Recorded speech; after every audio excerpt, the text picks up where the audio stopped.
السلام علیکم دوستان عزیز. ما امروز بچه خانه نگینا رفتیم.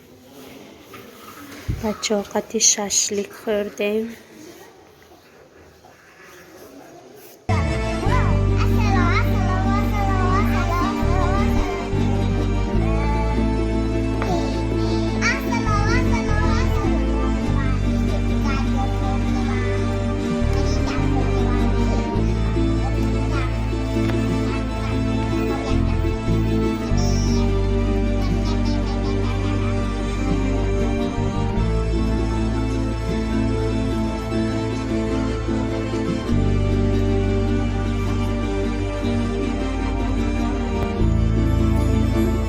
دوستان عزیز امروز به دختر دندان رفتم زمسته کردن دندانم.